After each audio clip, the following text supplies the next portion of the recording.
Muchas gracias, doctor López-Gatell. Buenas noches. Es un placer estar aquí y gracias por la oportunidad de poder comunicar este acuerdo que tuvimos hoy o que se tuvo en el CONASA. Yo no soy participante del Consejo, pero el Consejo Nacional de Salud tuvo a bien hacer un acuerdo de articulación en varias de las iniciativas que ya se tenían en varios estados y entidades, con también un esfuerzo que también llevamos algunas semanas desde la Federación, tratando de generar unos lineamientos que articulen estas iniciativas. Iniciativas como la que ustedes ya conocen, se presentó aquí ya hace algunas semanas la iniciativa de la Ciudad de México, y no solamente la Ciudad de México ha tenido este abordaje de tratar de reforzar la acción de detección y seguimiento en la comunidad, sino también muchas otras entidades que también durante la sesión de la Comisión de Salud Pública del CONASA tuvimos oportunidad, y en otras reuniones que hemos tenido con algunas entidades federativas,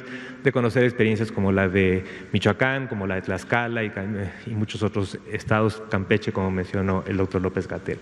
¿De qué se trata? ¿De qué se trata? ¿Por qué le estamos dando este peso? Una de las cosas importantes, y como también lo comentamos desde la fase de preparación, desde febrero, desde enero, teníamos y tenemos y seguimos teniendo la prioridad de reforzar el componente de atención hospitalaria. ¿Por qué? Pues porque ahí está el componente donde teníamos un gran rezago de equipamiento, de personal, de insumos para poder atender a los pacientes graves. Y esa fue la prioridad. Fue la prioridad aumentar los recursos para ventiladores, fue prioridad aumentar especialistas para la atención, y eso ha sido la prioridad. Aún así, en los lineamientos siempre se puso y se dejó la necesidad de reforzar también el primer nivel de atención. Pero ahora, claramente, ahora es un momento, y mucho más en esta reapertura y con esta posibilidad de rebrotes, como lo que estamos viendo en los estados que se presentaron hoy, esta acción cobra mucho más importancia.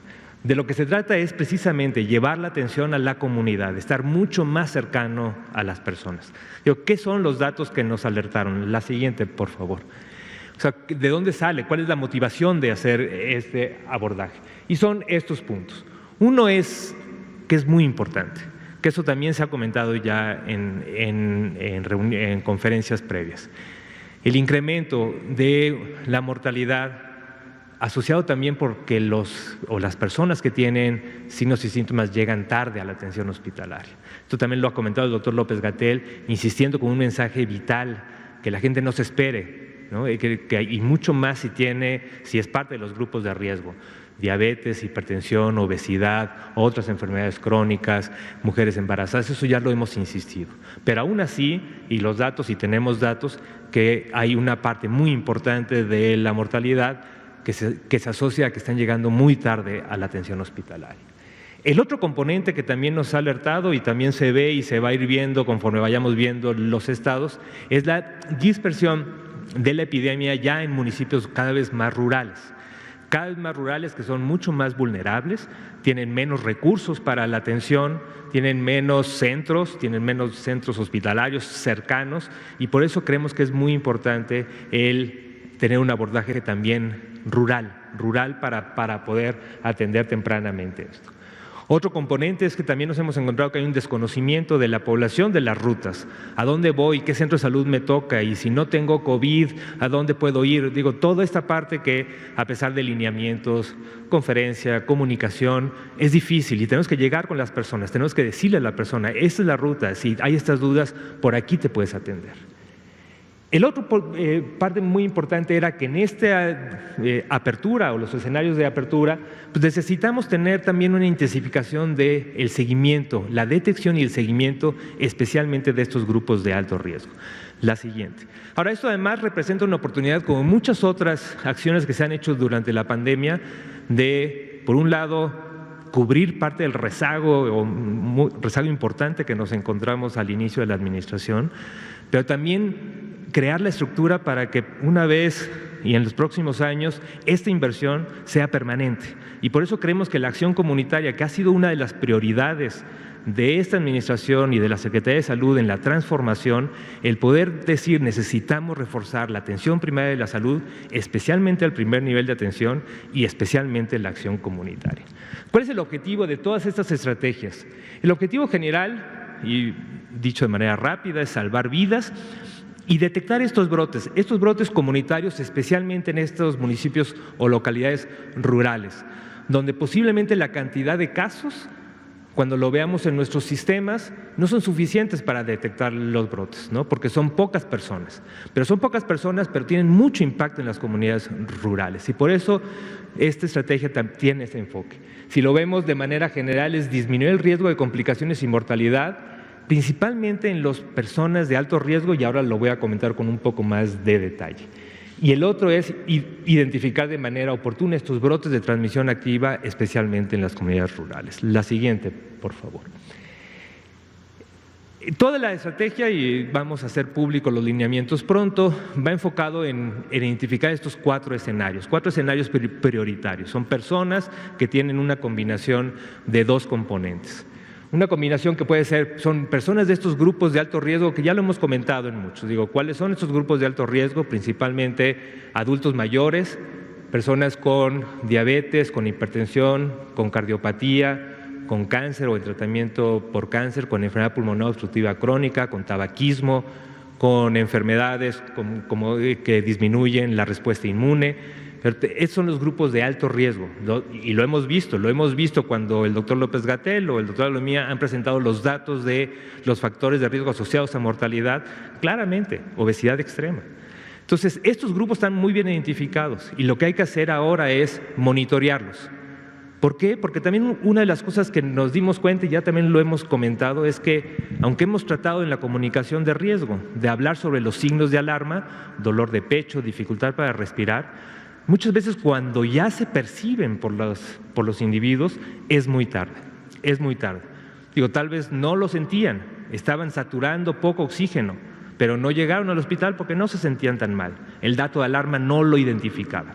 Entonces, lo que hay que hacer es ayudarle a las personas, ayudarle a los ciudadanos que detecten esos datos de alarma para una hospitalización anticipada. Entonces, estos son los cuatro escenarios y la intensidad de los colores es la gravedad. El primer escenario es cuando encontramos en esta comunidad personas con factores de riesgo, pero que no tienen sintomatología de COVID. Uno de los puntos importantes también de esta estrategia es que hemos identificado que muchos de los programas de atención primaria, especialmente en el primer nivel de atención, se han visto limitados.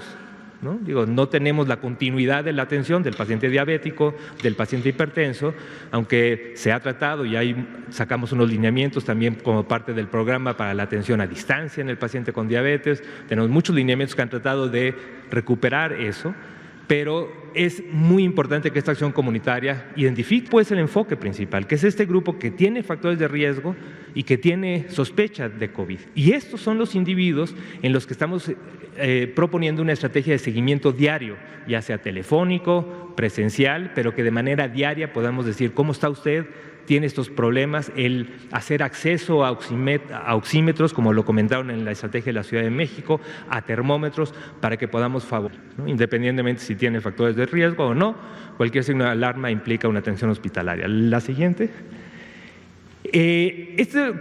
¿Cuál es la estrategia general? Estamos pensando en tres tipos de equipos, dos brigadas, unas brigadas comunitarias que pueden hacer o que deben hacer barrido casa por casa, identificando estos escenarios, a estos grupos de riesgo, que también puede ser el barrido casa por casa telefónico, pero puede también ser presencial. Hay muchas formas en las que hemos puesto dentro de los lineamientos y cada estado y localidad irá viendo. Pero son las brigadas de promoción, que principalmente es la identificación y la promoción general. Después hay brigadas especializadas que van más dedicadas al monitoreo. Dos brigadas, unas brigadas comunitarias que pueden hacer o que deben hacer barrido casa por casa, identificando estos escenarios, a estos grupos de riesgo, que también puede ser el barrido casa por casa telefónico, pero puede también ser presencial. Hay muchas formas en las que hemos puesto dentro de los lineamientos y cada estado y localidad irá viendo. Pero son las brigadas de promoción, que principalmente es la identificación y la promoción general. Después hay brigadas especializadas que van más dedicadas al monitoreo diario de estos pacientes que tienen sospecha de COVID, pero que también tienen factores de riesgo, adultos mayores, pacientes con diabetes, etcétera. Y el otro equipo es el equipo de atención clínica de la unidad de primer nivel, con las redes integradas de servicio. En el modelo que hemos propuesto de un reforzamiento de atención primaria en esto, y es el modelo también que el INSABI está impulsando en los diferentes estados, es un modelo que trata de acercar tanto la comunidad, la red integrada de servicios hospitalarios, pero donde el pivote sea el primer nivel de atención, y así lo vemos en esta estrategia. La siguiente, nada más una cosa que es importante es que también estamos colaborando con varios, no solamente el sector, el IMSS, el ISSSTE, todos nos han ayudado porque cada uno tiene sus propias experiencias, además de los estados. Pero también estamos trabajando con la Secretaría de Bienestar y Servidores de la Nación, la Procuraduría Agraria, que también ha sido muy útil para identificar estos casos en zonas, en comunidades rurales, el Instituto Nacional de los Pueblos Indígenas. Esta estrategia ha estado acompañada y con una asesoría importante técnica de OPS, el Sistema Nacional DIF y muchos otros actores en los que estamos involucrados. La siguiente. Para terminar, publicamos estos lineamientos, están pronto a ser publicados. Estamos compartiendo importante técnica de OPS, el Sistema Nacional DIF y muchos otros actores en los que estamos involucrados. La siguiente.